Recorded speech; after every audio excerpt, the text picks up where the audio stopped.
नमस्कार दोस्तों, गुरुजी तर्कस चैनल पर आपका स्वागत है। मैं विकास आपका स्वागत करता हूं भैया अपने चैनल गुरुजी तर्कस पर। जैसा कि आप लोगों को पता है कि कल से उत्तर प्रदेश पुलिस री एग्ज़ाम शुरू हो रहा है और आगामी परीक्षा को देखते हुए जिस प्रकार से आप लोगों ने तैयारी की है, हमारे चैनल से तैयारी की है या कहीं अन्य चैनलों से तैयारी की है या हमारी कोचिंग संस्थान से तैयारी की है, मुझे नहीं पता है, लेकिन आप लोगों ने अच्छी तैयारी कर ली होगी। उसी को मद्देनज़र रखते हुए कुछ प्रश्नों की श्रृंखला लेकर आए हुए हैं जो महत्वपूर्ण प्रश्न हैं। इसको देखकर आप लोग जाइएगा। इस वीडियो से हो सकता है, संभावना है कि यहाँ से 1 या 2 प्रश्न पूछे जाने की पूर्ण संभावना है। तो आप लोग अच्छे से पढ़ेंगे, कॉपी पेन ले लेंगे, जो बस में आ रहे होंगे वो वीडियो चला कर देख लेंगे, जो घरों पर बैठे हैं इस वीडियो को देखेंगे, नोट कर लेंगे। हो सकता है कि यहाँ से 1-2 प्रश्न पूछे जा सकते हैं। तो आइए चलते हैं हम अपने प्रश्नों की तरफ। तो आप लोग बताइएगा, पहला प्रश्न जो हमारा कह रहा है भैया, पहला प्रश्न कह रहा है भैया, सिराज ए हिंद किस नगर को कहा जाता है? ए ऑप्शन है भैया मुरादाबाद को कहा जाता है, बी अलीगढ़ को कहा जाता है, सी लखनऊ को कहा जाता है, डी जौनपुर को कहा जाता है। तो आप लोगों को पता होगा कि सिराज ए हिंद किस नगर को कहा जाता है। तो सिराज ए हिंद भैया जो नगर को कहा जाता है, किस नगर को कहा जाता है? तो सिराज ए हिंद जो है ये भैया जौनपुर नगर को कहा जाता है। किसको कहा जाता है भैया? जौनपुर नगर को क्या कहा जाता है भैया? सिराज ए हिंद कहा जाता है। क्या कहा जाता है? सिराज ए हिंद कहा जाता है। क्या कहा जाता है भैया? सिराज ए हिंद कहा जाता है। सिराज ए हिंद की स्थापना यानी जौनपुर की जो स्थापना है किसके द्वारा की गई भैया? तो जौनपुर नगर की स्थापना जो है, जौनपुर नगर की स्थापना, जौनपुर नगर की स्थापना, जौनपुर नगर की स्थापना किसके द्वारा की गई? तो जौनपुर नगर की स्थापना भैया फिरोज शाह तुगलक के द्वारा की गई। किसके द्वारा की गई भैया? फिरोज शाह तुगलक के द्वारा की गई। फिरोज शाह तुगलक के द्वारा किस शहर की स्थापना की गई या किस नगर की स्थापना की गई भैया? तो जौनपुर नगर की स्थापना की गई। किसकी याद में इसने बनवाया था? तो फिरोज शाह तुगलक ने अपने बड़े भाई जूना खां की याद में, किसकी याद में भैया? जूना खां की याद में जौनपुर नगर की स्थापना की थी। फिरोज शाह तुगलक के द्वारा ही भैया, फिरोज शाह तुगलक के द्वारा ही हिसार की स्थापना की गई भैया। दूसरा, फिरोजाबाद की स्थापना की गई। किसकी बात की स्थापना की गई भैया? फिरोजाबाद की स्थापना की गई। लगभग 300 नगरों की स्थापना, 300 नगरों की स्थापना, 300 नगरों की स्थापना जो है ये फिरोज शाह तुगलक के द्वारा की गई। किसके द्वारा की गई भैया? फिरोज शाह तुगलक के द्वारा 300 नगरों की स्थापना जो है ये की गई। फिरोज शाह तुगलक ने भैया, फिरोज शाह तुगलक के शासनकाल में, अब हम लोग बात कर लेते हैं भैया, सबसे पहले हम लोग बात ही कर लेते हैं तो तुगलक वंश की बात ही कर लेते हैं। आप लोगों को मैं बताता चलता हूँ, आप लोग बताइएगा। तुगलक वंश, तुगलक वंश, तुगलक वंश की जो शुरुआत होती है भैया ये 1320 से लेकर 1414 ईस्वी तक ये तुगलक वंश रहता है दिल्ली सल्तनत में। और दिल्ली सल्तनत का ऐसा राजवंश था भैया, दिल्ली सल्तनत का सबसे बड़ा राजवंश था जिसने सबसे अधिक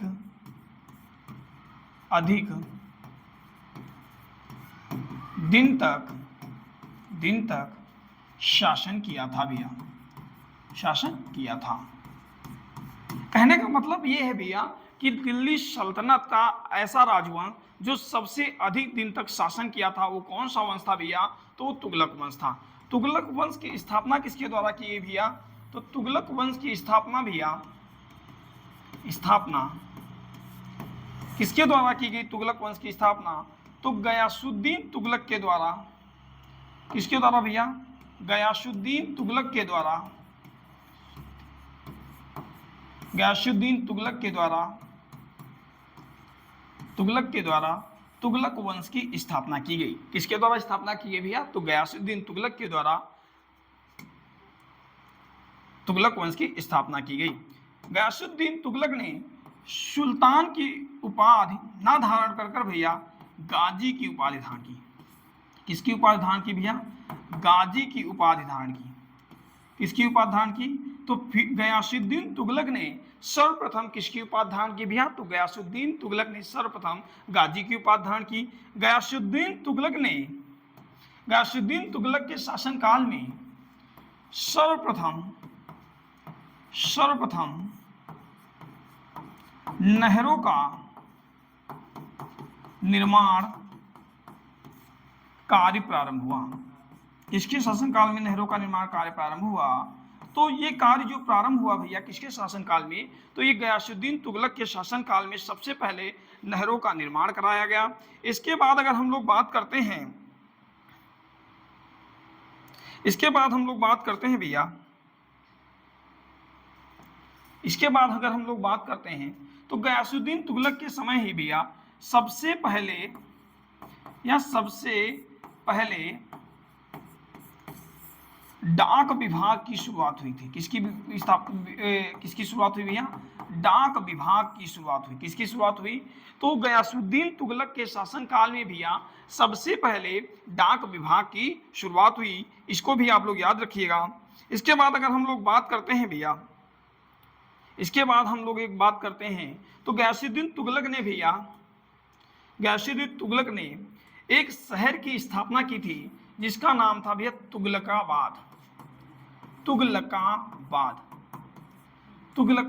शहर की स्थापना दिल्ली में किसके द्वारा की गई भैया? तो तुगलकाबाद शहर की स्थापना दिल्ली में गयासुद्दीन तुगलक के द्वारा की गई। किसके द्वारा की गई भैया? गयासुद्दीन तुगलक के द्वारा किसकी स्थापना की गई? तुगलकाबाद की स्थापना की गई। सबसे पहले गयासुद्दीन तुगलक ने गाजी की उपाधि धारण की भैया। गयासुद्दीन तुगलक के शासनकाल में इसने डाक विभाग की शुरुआत की और सबसे पहले इसके शासनकाल में क्या हुआ? तो सबसे पहले इसके शासनकाल में भैया नहरों का निर्माण हुआ। इसके बाद अगर हम लोग बात करते हैं, भैया, इसके बाद हम लोग बात करेंगे भैया, इसके बाद अगर हम लोग बात करते हैं भैया तो हम लोग बात करते हैं फिरोज शाह तुगलक के बारे में। किसके बारे में बात करते हैं भैया? फिरोज शाह तुगलक के बारे में। गयासुद्दीन तुगलक के बाद एक शासन करने आता है भैया मोहम्मद बिन तुगलक, सॉरी। इसके बाद अगर हम लोग चर्चा करेंगे तो किसके बारे में चर्चा करेंगे? तो मोहम्मद बिन तुगलक के बारे में चर्चा करते हैं। किसके बारे में चर्चा करेंगे भैया? मोहम्मद बिन तुगलक के बारे में हम लोग चर्चा करेंगे। मोहम्मद बिन तुगलक जो था, इसका नाम था भैया जूना खां। क्या नाम था भैया? जूना खां। और इसने एक उपाधि धारण की थी जिसका नाम था मोहम्मद बिन तुगलक। मोहम्मद बिन तुगलक नाम की इसने क्या धारण की थी? उपाधि धारण की थी। और मोहम्मद बिन तुगलक को भैया किस नाम से जाना जाता है भैया? तो मोहम्मद बिन तुगलक को रक्त पिपासु के नाम से भी जाना जाता है। किसके नाम से जाना जाता था? रक्त पिपासु के नाम से जाना जाता था भैया। मोहम्मद बिन तुगलक जो था, मोहम्मद बिन तुगलक हिंदुओं के प्रति उदार व्यवहार रखता था। हिंदुओं के प्रति उदार व्यवहार रखता था। किसके प्रति व्यवहार उदार रखता था भैया? तो हिंदुओं के प्रति उदार व्यवहार रखता था। कौन? मोहम्मद बिन तुगलक। और मोहम्मद बिन तुगलक के समय भैया जैन,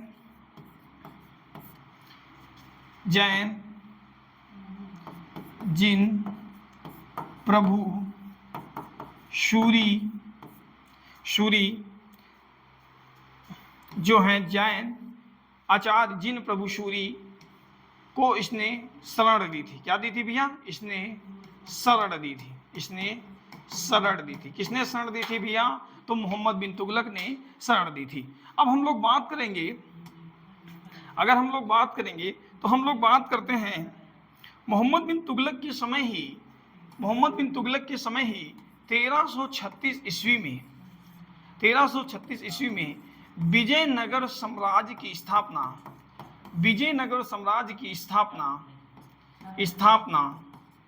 विजयनगर साम्राज्य की स्थापना हरिहर और बुक्का के द्वारा की गई। किसके द्वारा की गई भैया? हरिहर और बुक्का के द्वारा जो है ये विजयनगर की स्थापना 1336 ईस्वी में की गई। इसके बाद हम लोग बात करते हैं भैया कि मोहम्मद बिन तुगलक ने भैया सांकेतिक मुद्राओं का प्रचलन प्रारंभ किया। मोहम्मद बिन तुगलक ने भैया सांकेतिक मुद्राओं का प्रचलन प्रारंभ किया। सांकेतिक मुद्राओं का क्या भैया किया? मुद्राओं का प्रचलन प्रारंभ किया। इसने भैया दोआब के क्षेत्र में किस क्षेत्र में भैया? दोआब के क्षेत्र में कर वृद्धि की। क्या भैया की? दोआब के क्षेत्र में भैया इसने क्या किया? तो इसने मोहम्मद बिन तुगलक ने कर वृद्धि किया। इसके बाद अगर हम लोग बात करते हैं भैया मोहम्मद बिन तुगलक के समय ही 1333 ईस्वी में, यानी मोहम्मद बिन तुगलक के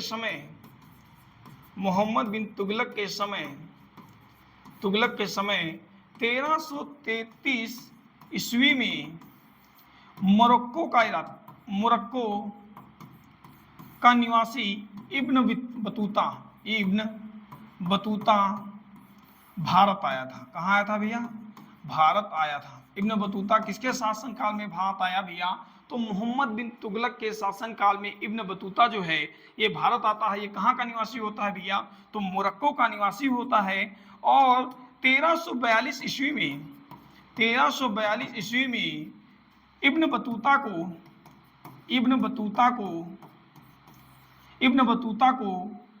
मोहम्मद बिन तुगलक अपना राजदूत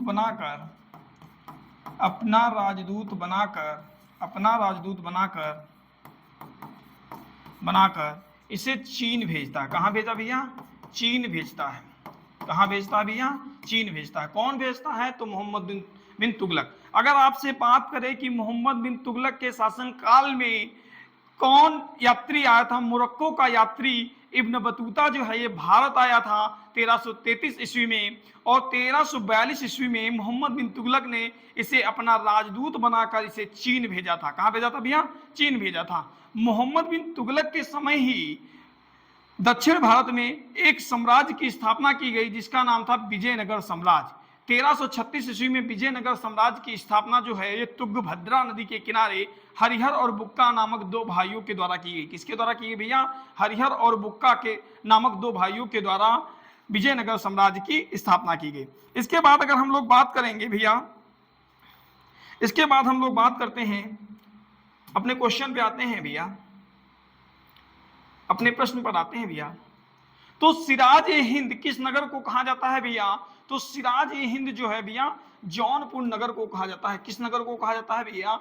तो जौनपुर नगर को कहा जाता है। एक बात और याद रखिएगा यहाँ से कि फिरोज शाह तुगलक ने भैया, फिरोज शाह तुगलक के शासन काल में सर्वाधिक नहरों का निर्माण हुआ। किसका निर्माण हुआ भैया? सर्वाधिक नहरों का निर्माण हुआ। सर्वाधिक नहरों का निर्माण हुआ। किसका निर्माण हुआ? तो सर्वाधिक नहरों का निर्माण किसके शासन काल में हुआ? तो सर्वाधिक नहरों का निर्माण जो है ये फिरोज शाह तुगलक के शासन काल में हुआ। या नहर निर्माण किसके शासन काल में प्रारंभ हुआ भैया? तो नहर निर्माण जो था ये भैया गयासुद्दीन तुगलक के शासन काल में प्रारंभ हुआ। ये याद रखिएगा। दूसरा पॉइंट है भैया कि फिरोज शाह तुगलक ने सर्वाधिक 1,80,000 दास रखे थे। क्या रखे थे भैया? 1,80,000 दासों को अपने साम्राज्य में रखा था। कितने दासों को भैया? 1,80,000 दासों को अपने साम्राज्य में रखा था। इसीलिए इसके दासों को रखने के कारण इसने एक विभाग की स्थापना की थी जिसका नाम था दीवान ए बंदगान। अगर आपसे पूछे कि सबसे अधिक दिल्ली सल्तनत का ऐसा शासक कौन सा था जिसने सर्वाधिक दासों को अपने साम्राज्य में रखा था, तो भैया फिरोज शाह तुगलक था, जिसने दीवान ए बंदगान का निर्माण कराया था। किसका निर्माण कराया था भैया? दीवान ए बंदगान का निर्माण कराया था। इसके बाद अगर हम लोग चर्चा करें भैया, तो इसने दीवान ए खैरात की स्थापना की गई। किसकी स्थापना की भैया? दीवान ए खैरात की स्थापना की। किसकी स्थापना की भैया? दीवान ए खैरात की स्थापना की। दीवान ए खैरात भैया जो था, ये दान विभाग हुआ करता था। कौन सा विभाग हुआ करता था भैया? तो दान विभाग हुआ करता था। कौन सा विभाग? दान विभाग हुआ करता था। इसने भैया नंबर 3, इसने भैया निशुल्क, इसने दार उल सफा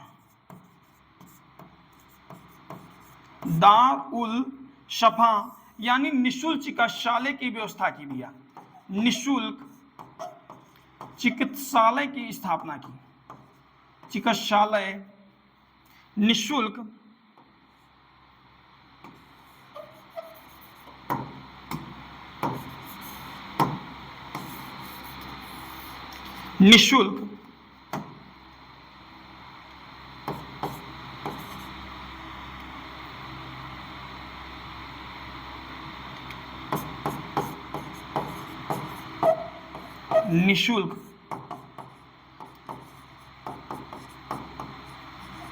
निशुल्क चिकित्सालय की स्थापना की। इसके बाद अगर हम लोग बात करें भैया, इसके बाद अगर हम बात करें तो इसने भैया रोजगार दफ्तर की स्थापना की। रोजगार दफ्तर की स्थापना की। किसकी स्थापना की भैया? रोजगार दफ्तर की स्थापना की। रोजगार दफ्तर का मतलब होता था कि इसके साम्राज्य में जो बेरोजगारी को लेकर युवा जो घूम रहे थे, उनके लिए, उनके निवारण के लिए एक विभाग की स्थापना की थी भैया, जिसका नाम था रोजगार दफ्तर। आशा करता हूं कि यहां से जो क्वेश्चन पूछे जाएंगे आप लोग गलत नहीं करेंगे। तो हमारा प्रश्न था सिराज हिंद किस नगर को कहा जाता है भैया? तो सिराज हिंद जो है जौनपुर को कहा जाता है। इसकी स्थापना जो है ये फिरोज शाह तुगलक के द्वारा की गई। किसकी याद में की गई? तो अपने बड़े भाई जूना खां की याद में की गई। हिसार शहर की स्थापना किसके द्वारा की गई? तो फिरोज शाह तुगलक के द्वारा की गई। फिरोज शाह तुगलक के द्वारा एक और काम मैं बता रहा हूं, फिरोज शाह तुगलक के द्वारा जो कुतुब मीनार की चौथी और पांचवी मंजिल है, उसका निर्माण भी फिरोज शाह तुगलक के द्वारा किया गया था। क्योंकि चौथी मंजिल जो थी ये बिजली, आकाशीय बिजली गिरने के कारण वो क्षतिग्रस्त हो गई थी। तो चौथी और पांचवी मंजिल का निर्माण भी किसके द्वारा किया गया था भैया? तो फिरोज शाह तुगलक के द्वारा किया गया था। इस पॉइंट को भी याद रखिएगा। सर्वाधिक नहरों का निर्माण किसके शासनकाल में हुआ? तो सर्वाधिक नहरों का निर्माण भी जो हुआ वो फिरोज शाह तुगलक के शासनकाल में हुआ। याद रखिएगा भैया। दीवान ए खैरात किसके शासनकाल में बना? तो दीवान ए खैरात जो है फिरोज शाह तुगलक के शासनकाल में बना। दीवान ए बंदगान किसके शासनकाल में बना? तो दीवान ए बंदगान जो था भैया फिरोज शाह तुगलक के शासनकाल में बना। अगर रोजगार दफ्तर की बात करें तो रोजगार दफ्तर किसके शासनकाल में बना भैया? तो रोजगार दफ्तर जो था बेरोजगारों के लिए बनाया गया। किसके शासनकाल में बनाया गया? तो ये बनाया गया भैया फिरोज शाह तुगलक के शासनकाल में बनाया गया। अब हम लोग बात करेंगे नेक्स्ट प्रश्न की। हम लोग बात करते हैं भैया, तो नेक्स्ट प्रश्न हमारा क्या कहता है? नेक्स्ट प्रश्न हमारा कहता है भैया, उत्तर प्रदेश में कृषक समृद्धि आयोग की स्थापना किस वर्ष हुई थी? पहला ऑप्शन है 2016 में हुई, बी वाला ऑप्शन 2017 में हुई, सी है 2018 में हुई, डी 2024 में हुई। तो उत्तर प्रदेश में कृषक समृद्धि आयोग की जो स्थापना हुई ये कब हुई? तो आप लोग कमेंट बॉक्स में बताइएगा भैया। तो उत्तर प्रदेश में हम चर्चा करते हैं भैया। उत्तर प्रदेश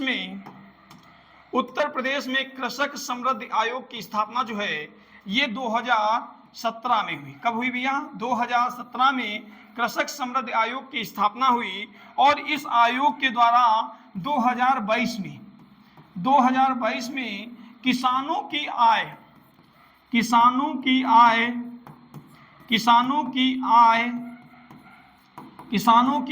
को दोगुना करने का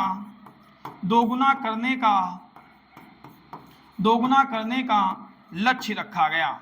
2022 में किसानों की आय को दोगुना करने का लक्ष्य रखा गया। किस आयोग के द्वारा रखा गया भैया? तो उत्तर प्रदेश कृषक समृद्धि योजना के तहत 2022 में किसानों की आय को दोगुना करने का लक्ष्य रखा गया। तो कृषक समृद्धि आयोग की स्थापना कब हुई भैया? तो 2017 में हुई, तो इसको भी याद रखेंगे। कब हुई भैया? तो 2017 में हुई।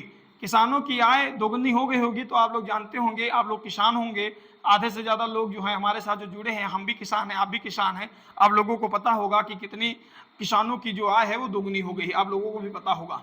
ठीक भैया, सब पन्नों पर खेल चल रहा है, आप लोगों को भी पता होगा। हमारा नेक्स्ट क्वेश्चन है, भारतीय लघु उद्योग विकास बैंक की स्थापना कब हुई? भारतीय लघु उद्योग विकास बैंक यानी सिडबी की स्थापना कब हुई? ए ऑप्शन कह रहा है भैया हमारा 1990 में हुई, बी 1982 में हुई, सी 1998 में हुई, डी 1975 में हुई। क्या हुई भी? डी 1975 में हुई। तो भैया हम लोग बात करते हैं सिडबी, सिडबी की स्थापना। सिडबी की स्थापना, इसका फुल फॉर्म आप लोगों को पता होगा। सिडबी का फुल फॉर्म क्या होता है भैया? तो small industries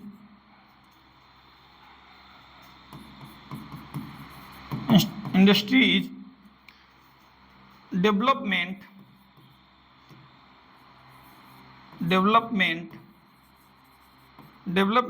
bank of India, bank of India. इसकी स्थापना कब होती है भैया? तो सिडबी की जो स्थापना है ये होती है, आपको पता होगा कि 2 अप्रैल 1990 को इसकी स्थापना होती है सिडबी की। किस कब होती है भैया? तो 2 अप्रैल 1990 को इसकी स्थापना होती है। कहाँ होती है भैया? तो लखनऊ में होती है। कहाँ स्थापना होती है भैया? तो लखनऊ में होती है। और सिडबी का कार्य क्या है भैया? तो सिडबी का कार्य है, सिडबी का कार्य क्या है?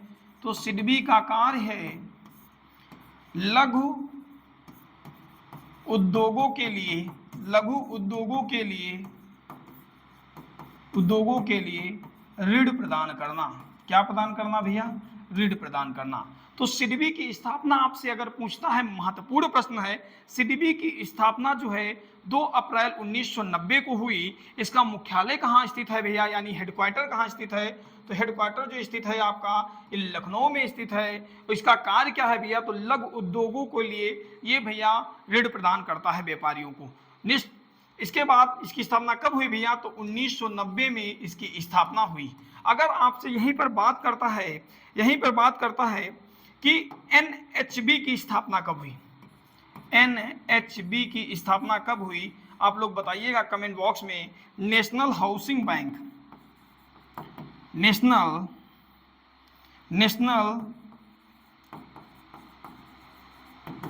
Housing bank, national housing bank की स्थापना कब हुई? तो नेशनल हाउसिंग बैंक की स्थापना भैया 1988 में हुई। कब हुई भैया? 1988 में हुई। कहाँ हुई? हेडक्वार्टर कहाँ स्थित है भैया? तो नई दिल्ली में स्थित है। कहाँ स्थित है भैया? न्यू दिल्ली या नई दिल्ली में स्थित है। हेडक्वार्टर कहाँ स्थित है भैया? नई दिल्ली में स्थित है। तो नेशनल हाउसिंग बैंक की अगर आपसे पूछे स्थापना कब हुई, तो नेशनल हाउसिंग बैंक की स्थापना जो है ये 1988 में नई दिल्ली में हुई। अगर यहीं पर बात कर लेता है भैया, एग्जिम बैंक की स्थापना कब हुई? एग्जिम बैंक, एग्जिम बैंक की स्थापना कब हुई? तो इसका फुल फॉर्म आप लोग बताइएगा। इसका फुल फॉर्म क्या होता है भैया? तो export and import bank. Export and import bank की स्थापना भैया 1982 में मुंबई में हुई थी। कहाँ हुई थी भैया? मुंबई में हुई थी। एक्सपोर्ट एंड इंपोर्ट बैंक की स्थापना 1982 में कहाँ हुई थी भैया? तो मुंबई में हुई थी। ये आशा करता हूं कि आप लोगों ने नोट कर लिया होगा, अच्छे से नोट कर लिया होगा। अब हम लोग बात करते हैं भैया नाबार्ड के बारे में। किसके बारे में बात करते हैं हम लोग? हम लोग बात करेंगे नाबार्ड।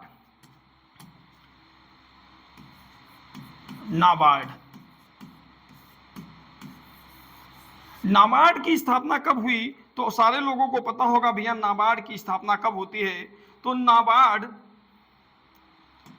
नाबार्ड की स्थापना भैया 12 जुलाई 1982 को नाबार्ड की स्थापना होती है। किस समिति की सिफारिश पर होती है भैया? तो शिव रमन समिति की सिफारिश पर। किस समिति की सिफारिश पर भैया? तो शिवरमन समिति की सिफारिश पर, शिवरमन समिति की सिफारिश पर नाबार्ड की स्थापना होती है। इसका मुख्यालय कहाँ स्थित है भैया नाबार्ड का? तो नाबार्ड का मुख्यालय जो है ये कहाँ स्थित है? तो आप लोग कमेंट बॉक्स में बताइएगा कि नाबार्ड का मुख्यालय कहाँ स्थित है। मुख्यालय कहाँ स्थित है नाबार्ड का? कमेंट बॉक्स में आप लोग बताइएगा। मैं इंतजार करूंगा कि नाबार्ड का मुख्यालय कहाँ स्थित है। अगर आपसे बात कर लेता है यहीं पर, अगर बात कर ले भैया 1998 में किसान क्रेडिट कार्ड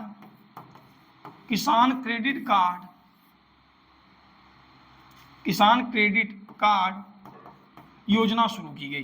कौन सी योजना शुरू की गई?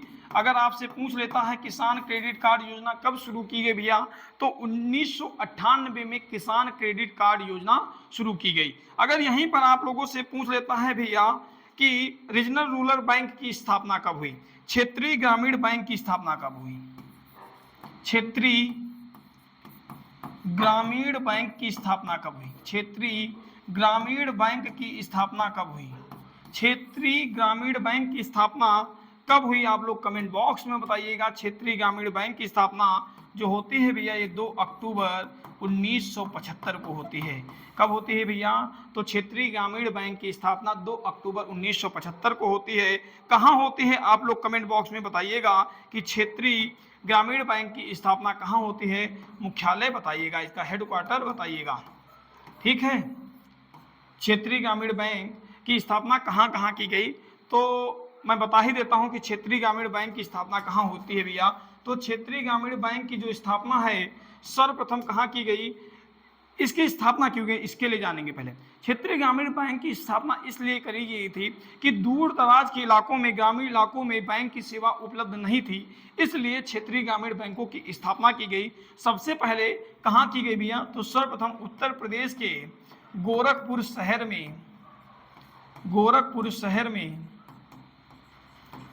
शहर तथा हरियाणा के हिसार शहर में सर्वप्रथम जो क्या हुआ था भैया, क्षेत्रीय ग्रामीण बैंक की शुरुआत की गई थी। कब की गई थी? 2 अक्टूबर 1975 को शुरुआत की गई थी। आप लोग बताइएगा कि नाबार्ड की स्थापना कब की गई भैया? नाबार्ड की स्थापना नहीं, सॉरी, नाबार्ड का मुख्यालय कहाँ स्थित है? आप लोग कमेंट बॉक्स में बताइएगा कि नाबार्ड का मुख्यालय कहाँ स्थित है, और नाबार्ड का फुल फॉर्म भी बताइएगा। आप लोग नाबार्ड का क्या आप लोग बताएंगे भैया? फुल फॉर्म भी बताएंगे। नेक्स्ट क्वेश्चन की तरफ हम लोग चलते हैं भैया। हमारा नेक्स्ट क्वेश्चन है, आगरा नगर की स्थापना किसके द्वारा की गई भैया? पहला ऑप्शन है इब्राहिम लोधी के द्वारा की गई, बी सिकंदर लोधी के द्वारा की गई भैया, सी अकबर के द्वारा की गई, डी बाबर के द्वारा की गई। तो आप लोग बताइए आगरा नगर की स्थापना किसके द्वारा की गई भैया? तो आगरा नगर की जो स्थापना है, आगरा नगर की स्थापना भैया सिकंदर लोधी के द्वारा की गई। किसके द्वारा की गई भैया? सिकंदर लोधी। लोधी वंश का शासक था। लोधी वंश का संस्थापक किसे माना जाता है भैया? तो लोधी वंश का संस्थापक जो है भैया बहलोल लोधी को माना जाता है। बहलोल लोधी को जब माना जाता है, बहलोल लोधी जो था भैया लोधी वंश का संस्थापक था। किसका संस्थापक था भैया? तो लोधी वंश का संस्थापक था। और लोधी वंश का शासक था भैया सिकंदर लोधी। सिकंदर लोधी के द्वारा 1504 ईस्वी में आगरा शहर की स्थापना की गई। किस शहर की स्थापना की गई भैया? तो आगरा शहर की स्थापना की गई। आगरा शहर की स्थापना की गई। आगरा को भैया सिकंदर लोधी ने 1506 ईस्वी में अपनी राजधानी घोषित किया। किसे राजधानी घोषित किया भैया? तो आगरा को इसने क्या किया? राजधानी घोषित किया। किसने घोषित किया भैया? तो सिकंदर लोधी ने अपनी राजधानी घोषित किया। अगर हम लोग बात करते हैं भैया सिकंदर लोधी के बारे में, हम लोग अगर चर्चा करें तो सिकंदर लोधी ने भैया एक प्रमाणिक मापक यंत्र दिया। उस मापक यंत्र का नाम क्या था भैया? तो प्रमाणिक मापक यंत्र दिया, उसका नाम क्या था भैया? तो उसका नाम था भैया सिकंदरी गज। क्या नाम था भैया? सिकंदरी गज। नामक मापक यंत्र दिया जिसमें 30 गज हुआ करते थे। कितने गज हुआ था करते थे भैया? 30 गज हुआ करते थे। ये बहुत दिनों तक ये प्रमाणिक जो यंत्र दिया था ये किसके द्वारा दिया गया था भैया? तो ये सिकंदर लोधी के द्वारा दिया गया था। लोधी वंश का संस्थापक कौन था भैया? तो बहलोल लोधी था। और बहलोल और सिकंदर लोधी के द्वारा भैया 1504 ईस्वी में आगरा शहर की स्थापना की गई और 1506 ईस्वी में इसे क्या बना लिया गया? अपनी राजधानी बना लिया गया। इसके द्वारा भैया प्रमाणिक मापक यंत्र दिया गया जिसका नाम था भैया सिकंदरी गज के नाम से हम लोग जानते हैं। अगर हम बात करते हैं भैया, यहाँ पे बात करते हैं, एक बात कर लेते हैं भैया बाबर के बारे में हम लोग थोड़ा बात कर लेते हैं। किसके बारे में हम लोग चर्चा कर लेते हैं? बाबर।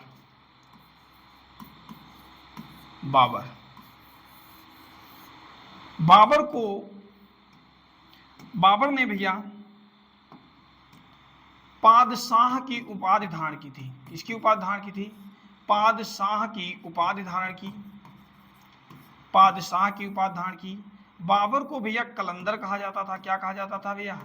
कलंदर। कलंदर कहा जाता था। बाबर को क्या कहा जाता था भैया? कलंदर कहा जाता था। बाबर ने भारत में 4 प्रमुख युद्ध लड़े जो आप लोगों को पता होगा। बाबर ने भारत में कितने प्रमुख युद्ध लड़े भैया? तो 4 प्रमुख युद्ध लड़े तो आप लोगों को पता होगा। पानखा, चलघर। सबसे पहले इसने युद्ध जो लड़ा भैया वो पानीपत का युद्ध लड़ा। पानीपत का प्रथम युद्ध। पानीपत का जो प्रथम युद्ध हुआ ये कब हुआ? तो 1526 ईस्वी में हुआ। किसके बीच हुआ? तो भैया इब्राहिम लोधी और बाबर के बीच हुआ। किसके बीच हुआ? बाबर के बीच हुआ, जिसमें बाबर की विजय हुई। और बाबर ने इस युद्ध में भैया तुगलमा युद्ध नीति अपनाई थी। कौन सी युद्ध नीति अपनाई थी? तुगलमा युद्ध नीति अपनाई थी। कौन सी युद्ध नीति अपनाई? तो तुगलमा युद्ध नीति जो है ये बाबर के द्वारा अपनाई गई। तुगलमा युद्ध नीति में सबसे पहले इसने किसका प्रयोग किया भैया? तोपों का प्रयोग किया। किसका प्रयोग किया भैया? तोपों का प्रयोग किया। इसके जो तोपची थे उस्ताद और कौन थे भैया? पहला उस्ताद मुस्तफ़ा थे। कौन थे भैया? मुस्तफ़ा थे। दूसरा युद्ध था जो भैया खानवा का युद्ध। कौन सा युद्ध था भैया? खानवा का युद्ध। खानवा का युद्ध कब लड़ा इसने? तो ये 1527 ईस्वी में लड़ा खानवा का युद्ध। और खानवा का युद्ध में इसने राणा सांगा को पराजित किया। किसको पराजित किया भैया? राणा सांगा को पराजित किया। किसको पराजित किया? राणा सांगा को पराजित किया। इसके बाद एक और सा युद्ध है भैया बाबर के द्वारा लड़ा गया, इसका नाम था भैया चंदेरी का युद्ध। कौन सा युद्ध भैया? चंदेरी का युद्ध। चंदेरी का युद्ध कब होता है? तो आप लोग कमेंट बॉक्स में बताइए भैया चंदेरी का युद्ध कब लड़ा गया। तो चंदेरी का जो युद्ध लड़ा गया ये कब लड़ा गया भैया? तो ये लड़ा गया 1528 ईस्वी में। कब लड़ा गया भैया? 1528 ईस्वी में लड़ा गया। और किसके खिलाफ लड़ा गया भैया? तो मेदिनी राय के खिलाफ लड़ा गया। इसमें मेदिनी राय की क्या हुई भैया? पराजय हुई। इसके बाद एक युद्ध है भैया घाघरा का युद्ध। कौन सा युद्ध है भैया? घाघरा का युद्ध। घाघरा का युद्ध। और घाघरा का युद्ध जो हुआ ये अफगानों के मध्य हुआ। किसके बीच हुआ भैया? अफगानों के मध्य लड़ा गया। कौन सा युद्ध? तो ये लड़ा गया 1529 ईस्वी में लड़ा गया घाघरा का युद्ध। किसके खिलाफ? तो अफगानों के बीच। इन चारों युद्धों को कौन विजय प्राप्त करता है? तो भैया बाबर विजय प्राप्त करता है। बाबर ने ही बाबरनामा लिखा है। क्या लिखा भैया? बाबरनामा यानी अपनी आत्मकथा स्वयं लिखा है। बाबरनामा की बाबर ने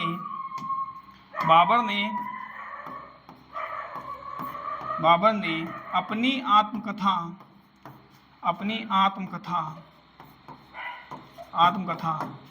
बाबरनामा लिखा है। क्या लिखा है भैया? बाबरनामा लिखा है। क्या लिखा है भैया? बाबरनामा लिखा है। बाबर का जो मकबरा स्थित है भैया, बाबर जब मरा तो इसको आगरा में दफनाया गया। कहाँ दफनाया गया भैया? आगरा में दफनाया गया। लेकिन इसका जो मकबरा स्थित है वो कहाँ स्थित है भैया? तो इसका मकबरा जो स्थित है वो काबुल में है। इसकी आखिरी इच्छा था कि इसे कहाँ दफनाया जाए भैया? तो इसकी आखिरी इच्छा थी कि इसे काबुल में दफनाया जाए, इसलिए इसका मकबरा कहाँ स्थित है? तो इसका मकबरा जो है भैया ये काबुल में स्थित है।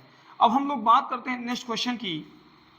अक्टूबर 2003 में उत्तर प्रदेश का जलीय जीव किसे घोषित किया गया? नेक्स्ट क्वेश्चन है भैया, अक्टूबर 2023 में उत्तर प्रदेश का जलीय जीव किसे घोषित किया गया? ए ऑप्शन है गंगा डॉल्फिन को, बी मगरमच्छ को, सी व्हेल को, डी घड़ियाल को। तो 2023 में उत्तर प्रदेश का जो जलीय जीव है वो किसे घोषित किया गया भैया? तो ये गंगा डॉल्फिन को घोषित किया गया। किसे घोषित किया गया भैया? गंगा डॉल्फिन को घोषित किया गया। नेक्स्ट क्वेश्चन की तरफ हम लोग बात करते हैं। 6 नंबर है, उत्तर प्रदेश पुलिस की 25वीं वार्षिक घुड़सवारी प्रतियोगिता में किसने चैंपियंस ट्रॉफी जीती? पहला है ए ऑप्शन है लखनऊ ने जीती, बी कानपुर ने जीती, सी मुरादाबाद ने जीती, डी बरेली ने जीती। तो उत्तर प्रदेश पुलिस की 25वीं वार्षिक घुड़सवारी प्रतियोगिता में मुरादाबाद ने ट्रॉफी जीती। किसने जीती भैया? मुरादाबाद ने ट्रॉफी जीती। नेक्स्ट क्वेश्चन की बात करते हैं हम लोग। गरीबी हटाओ का नारा किस पंचवर्षीय योजना में दिया गया भैया? तो गरीबी हटाओ का जो नारा था ये इंदिरा गांधी के द्वारा 5वीं पंचवर्षीय योजना में दिया गया। किस पंचवर्षीय योजना में दिया गया भैया? 5वीं पंचवर्षीय योजना में गरीबी हटाओ का नारा दिया गया। गरीबी हटाओ का नारा दिया गया, 5वीं पंचवर्षीय योजना में। 5वीं पंचवर्षीय योजना में 5वीं पंचवर्षीय योजना में गरीबी हटाओ का नारा इंदिरा गांधी के द्वारा दिया गया। किसके द्वारा दिया गया भैया? तो इंदिरा गांधी के द्वारा दिया गया। अगर यहीं पर आपसे बात कर लेता है कि योजना आयोग की स्थापना कब की गई? तो योजना आयोग की स्थापना 15 मार्च 1950 को की गई, जिसका कार्य था कि देश में योजनाओं को लागू करना। इसका काम क्या था भैया? देश में योजनाओं को लागू करना। सबसे पहले जो प्रथम योजना चलाई गई वो पंडित जवाहरलाल नेहरू प्रधानमंत्री थे, उस समय चलाई गई 1951 में। कब चलाई गई भैया? 1951 में। और प्रथम पंचवर्षीय जो योजना थी ये हेराल्ड डोमर मॉडल पर आधारित थी। किस मॉडल पर आधारित थी भैया? हेराल्ड डोमर मॉडल पर आधारित थी प्रथम पंचवर्षीय योजना। और प्रथम पंचवर्षीय योजना के बाद दूसरी पंचवर्षीय योजना जो चलाई गई ये किस मॉडल पर आधारित थी? तो प्रशांत चंद्र महालनोबिस मॉडल पर आधारित थी। इसी तरीके से लगभग टोटल 12 पंचवर्षीय योजनाएं शुरू की गई। जब मोदी गवर्नमेंट बनी तो योजना आयोग को समाप्त करके उसके स्थान पर एक नया आयोग लाया जिसका नाम था नीति आयोग। और नीति आयोग की स्थापना कब की गई भैया? तो नीति आयोग की जो स्थापना थी 1 जनवरी 2015 को नीति आयोग की स्थापना की गई। किसकी स्थापना की गई योजना आयोग के स्थान पर? तो योजना आयोग की स्थापना भैया, योजना आयोग के स्थापना की जगह पर नीति आयोग की स्थापना 1 जनवरी 2015 को की गई। और योजना आयोग यानी पंचवर्षीय योजनाओं की देखरेख के लिए एक राष्ट्रीय विकास परिषद का गठन किया गया। इसका गठन कब किया गया भैया? राष्ट्रीय विकास परिषद का गठन तो 6 अगस्त 1952 को राष्ट्रीय विकास परिषद का गठन किया गया। ये भी याद रखिएगा कि राष्ट्रीय विकास परिषद का गठन कब किया गया? तो राष्ट्रीय विकास परिषद का गठन यानी एनडीसी राष्ट्रीय विकास परिषद 6 अगस्त 1952 को पंचवर्षीय योजनाओं की देखरेख करने के लिए एनडीसी यानी राष्ट्रीय विकास परिषद का गठन किया गया। तो याद रखिएगा, जो मैं बोल रहा हूं इसको भी याद रखिएगा, अच्छे से याद करने की जरूरत है, अच्छे से पढ़िएगा। तो गरीबी हटाओ का नारा किस पंचवर्षीय योजना में दिया गया भैया? तो 5वीं पंचवर्षीय योजना में दिया गया। गंगा नदी उत्तर प्रदेश के कितने जिलों में प्रवाहित होती है? 28 जिलों में, बी 29 जिलों में, सी 30 जिलों में, डी 31 जिलों में। महत्वपूर्ण प्रश्न है, अच्छे से करेंगे।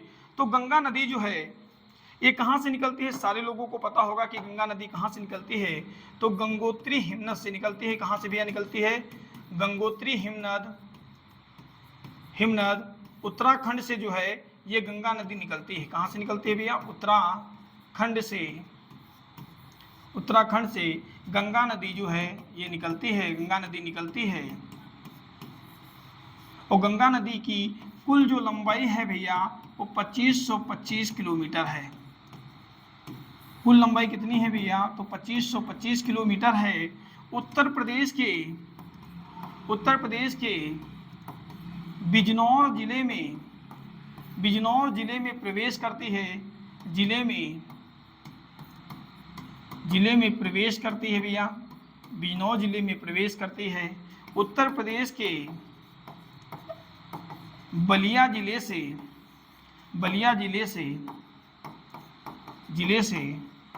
बाहर निकलती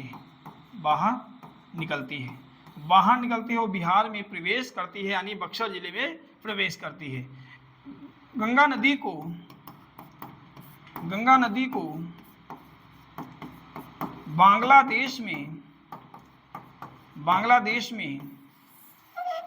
बांग्लादेश में पद्मा के नाम से जाना जाता है। किस नाम से जाना जाता है भैया? इसे पद्मा के नाम से जाना जाता है। और उत्तर प्रदेश के कितने जिलों में प्रवाहित होती है गंगा नदी? तो उत्तर प्रदेश के 28 जिलों में प्रवाहित होती है। कितने जिलों में प्रवाहित होती है? तो 28 जिलों में प्रवाहित होती है। कितने किलोमीटर बहती है उत्तर प्रदेश के? तो 1450 किलोमीटर जो है गंगा सिर्फ ये उत्तर प्रदेश में प्रवाहित होती है। तो याद रखिएगा कि गंगा नदी उत्तर प्रदेश के कितने जिलों में प्रवाहित होती है? तो गंगा नदी उत्तर प्रदेश के 28 जिलों में प्रवाहित होती है। कितने जिलों में प्रवाहित होती है? 28 जिलों में प्रवाहित होती है। नेक्स्ट क्वेश्चन है हमारा, भारतीय सब्जी अनुसंधान संस्थान कहाँ स्थित है? आप लोग बताइएगा कमेंट बॉक्स में, भारतीय सब्जी अनुसंधान संस्थान कहाँ स्थित है? तो भारतीय सब्जी अनुसंधान संस्थान जो है ये वाराणसी में स्थित है। भारतीय दलहन अनुसंधान संस्थान कहाँ स्थित है? आप लोग कमेंट में बताइएगा कि भारतीय दलहन अनुसंधान संस्थान कहाँ स्थित है। आप लोग बताइएगा भैया भारतीय हथकरघा तकनीकी संस्थान कहाँ स्थित है? भारतीय हथकरघा तकनीकी संस्थान कहाँ स्थित है? कमेंट बॉक्स में जरूर बताइएगा भारतीय हथकरघा तकनीकी संस्थान कहाँ स्थित है। इसके बाद आप लोग बताइएगा भैया भारतीय विश्व विज्ञान अनुसंधान संस्थान कहाँ स्थित है? भारतीय विश्व विज्ञान अनुसंधान संस्थान कहाँ स्थित है? ये आप लोग कमेंट बॉक्स में बताइएगा। नेक्स्ट क्वेश्चन है हमारा, नेक्स्ट क्वेश्चन है भैया, बायोगैस में मुख्यतः होती है ए कार्बन डाइऑक्साइड एवं हाइड्रोजन होता है, बी हाइड्रोजन एवं मीथेन होता है, सी कार्बन डाइऑक्साइड एवं मीथेन होता है, डी हाइड्रोजन एवं ऑक्सीजन होता है।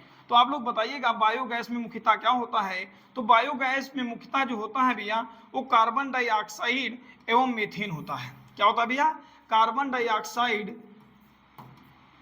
डाइऑक्साइड तथा क्या होता है भैया? मीथेन होता है। ठीक है, कार्बन डाइऑक्साइड और मीथेन होता है। और ये जो मीथेन है भैया, मीथेन गैस जो है जब पशु जुगाली करते हैं भैया, पशु जुगाली करते हैं तो कौन सी गैस निकलती है भैया? तो मीथेन गैस निकलती है। जुगाली यानी पागुर जब करते हैं तो कौन सी गैस निकलती है? तो भैया मीथेन गैस निकलती है। जब किसान धान के खेत को तैयार करता है उस समय वहां से कौन सी गैस निकलती है? तो उस समय धान के खेत से भैया, धान के खेत से कौन सी गैस निकलती है भैया? तो मीथेन गैस निकलती है। धान के खेत की तैयारी के समय कौन सी गैस निकलती है भैया? तो मीथेन गैस निकलती है। आप लोग याद रखिएगा बायोगैस में मुख्यतः कौन सी गैस होती है? तो कार्बन डाइऑक्साइड और मीथेन गैस होती है। आप लोग बताइएगा भैया राष्ट्रीय उपभोक्ता दिवस कब मनाया जाता है? 23 दिसंबर को मनाया जाता है, 15 मार्च को मनाया जाता है, 12 जनवरी को मनाया जाता है, 24 दिसंबर को मनाया जाता है। तो राष्ट्रीय उपभोक्ता दिवस जो है भैया आप लोगों को पता होगा कि 23 दिसंबर को क्या मनाया जाता है भैया? तो 23 दिसंबर को किसान दिवस मनाया जाता है। किसान दिवस मनाया जाता है। 15 मार्च को क्या मनाया जाता है भैया? तो विश्व उपभोक्ता दिवस मनाया जाता है। क्या मनाया जाता है भैया? विश्व उपभोक्ता दिवस कब मनाया जाता है? तो 15 मार्च को मनाया जाता है। 12 जनवरी को क्या मनाया जाता है? तो 12 जनवरी को भैया राष्ट्रीय युवा दिवस मनाया जाता है। राष्ट्रीय युवा दिवस मनाया जाता है। अगर यहीं पर बात करें कि 24 दिसंबर को क्या मनाया जाता है भैया? तो 24 दिसंबर को भैया राष्ट्रीय उपभोक्ता दिवस मनाया जाता है। राष्ट्रीय उपभोक्ता दिवस मनाया जाता है। उपभोक्ता दिवस मनाया जाता है। कब मनाया जाता है भैया? तो ये मनाया जाता है 24 दिसंबर को मनाया जाता है। कब मनाया जाता है? 24 दिसंबर को मनाया जाता है। 1 दिसंबर को क्या मनाया जाता है भैया? तो एड्स दिवस या मधुमेह दिवस मनाया जाता है। क्या मनाया जाता है? मधुमेह दिवस भी मनाया जाता है। क्या मनाया जाता है? 1 दिसंबर को एड्स दिवस, मधुमेह दिवस मनाया जाता है। 11 जुलाई को क्या मनाया जाता है भैया? तो 11 जुलाई को जनसंख्या नियंत्रण दिवस मनाया जाता है। जनसंख्या नियंत्रण दिवस मनाया जाता है। ठीक भैया, 11 जुलाई को। अगर आपसे बात करें 29 जुलाई को क्या मनाया जाता है, तो 29 जुलाई को विश्व बाघ दिवस मनाया जाता है। क्या मनाया जाता है? विश्व बाघ दिवस मनाया जाता है। अगर यहीं पर बात करें कि 20 मार्च को क्या मनाया जाता है, तो 20 मार्च को विश्व गौरैया दिवस मनाया जाता है। विश्व गौरैया दिवस मनाया जाता है। यहीं पे बात करें कि 22 मार्च को क्या मनाया जाता है भैया, तो 22 मार्च को विश्व जल दिवस मनाया जाता है। क्या मनाया जाता है भैया? विश्व जल दिवस मनाया जाता है। यहीं पे अगर आप लोगों से बात करें कि 8 मार्च को क्या मनाया जाता है, तो 8 मार्च को अंतर्राष्ट्रीय महिला दिवस मनाया जाता है। महिला दिवस मनाया जाता है। यहीं पर अगर बात कर लेता है भैया आपसे कि 22 अप्रैल को क्या मनाया जाता है भैया, तो 22 अप्रैल को पृथ्वी दिवस मनाया जाता है। पृथ्वी दिवस मनाया जाता है। 22 मई को क्या मनाया जाता है, तो जैव विविधता दिवस मनाया जाता है। क्या मनाया जाता है? जैव विविधता दिवस। आप लोग बताइएगा कि तंबाकू दिवस कब मनाया जाता है। आप लोग कमेंट बॉक्स में बताइएगा तंबाकू दिवस कब मनाया जाता है। आप लोग कमेंट बॉक्स में बताइएगा तंबाकू दिवस कब मनाया जाता है। आप लोग कमेंट बॉक्स में बताइएगा भैया कि तंबाकू दिवस कब मनाया जाता है। नेक्स्ट क्वेश्चन है भैया, भारत के ऐसे कौन से राष्ट्रपति थे जो निर्विरोध चुनाव जीते थे? पहला ऑप्शन है वीवी गिरी, बी नीलम संजीव रेड्डी, सी ज्ञानी gel Singh, D KR Narayan. तो भारत के ऐसे कौन से राष्ट्रपति थे जो निर्विरोध जीते थे? तो भारत के ऐसे राष्ट्रपति जो निर्विरोध जीते उनका नाम था भैया नीलम संजीव रेड्डी। क्या नाम था भैया? नीलम संजीव रेड्डी। भारत के ऐसे राष्ट्रपति जो दोबारा मतगणना में जीते थे, तो वो कौन जीते थे भैया? दोबारा मतगणना में वीवी गिरी जीते थे। कौन जीते थे भैया? वीवी गिरी जीते थे। ज्ञानी जैल सिंह ने क्या किया था भैया? तो ज्ञानी जैल सिंह ने जेबी वीटो का प्रयोग सर्वप्रथम किया था। जेबी वीटो का प्रयोग सर्वप्रथम किसने किया था? तो भैया ज्ञानी जैल सिंह ने किया था। KR नारायण जो थे ये भारत के पहले दलित राष्ट्रपति थे। भारत के पहले कौन थे भैया? दलित राष्ट्रपति। किसे बनाया गया भैया? तो दलित राष्ट्रपति KR नारायण को बनाया गया। निर्विरोध कौन जीते थे भैया? तो नीलम संजीव रेड्डी जीते थे। आशा करता हूं जो मैं प्रश्नों की श्रृंखला लेकर आया हूं आप लोगों ने इसको अच्छे से देखा होगा, अच्छे से नोट किया होगा, अच्छे से पढ़िएगा। आप लोगों को मैं एक सलाह देना चाहता हूं, इस सलाह को जरूर मानिएगा कि कल जो पेपर उत्तर प्रदेश पुलिस का शुरू होने जा रहा है, आप लोग सरल प्रश्नों को नहीं गलत करेंगे। अगर आप लोग सरल प्रश्नों को गलत कर देते हैं तो आपका अगर तो उस सरल क्वेश्चन का नंबर तो कटेगा ही कटेगा, लेकिन आप मेरिट में भी पीछे हो जाएंगे। जो सरल प्रश्न आएगा वो सबके लिए सरल होगा, उसको अच्छे से करना है। सरल प्रश्नों पर ध्यान ज़्यादा देना है, कठिन प्रश्नों पर ध्यान ज़्यादा नहीं देना है। कठिन जो प्रश्न होंगे वो सबके लिए कठिन होंगे, ना कि तुम्हारे लिए कठिन होंगे। ठीक है भैया?